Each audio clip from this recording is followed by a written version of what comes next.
Presidential Advisor for Poverty Alleviation Larry Gadon reacted to the impeachment complaint that was filed against Vice President Sara Duterte. For the cabinet official, the filing is not that well timed, as such course of action can only be availed of once a year.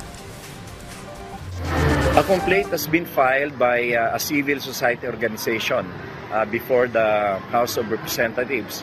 Well, I think and I hope that the House will not entertain it or will not give due course because there is a limit for impeachment complaints of one complaint only a year.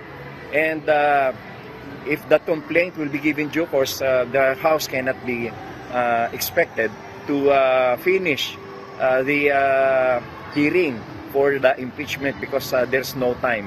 So I hope they will not entertain or give due course to this impeachment complaint. Next year yan talaga swak na swak yan.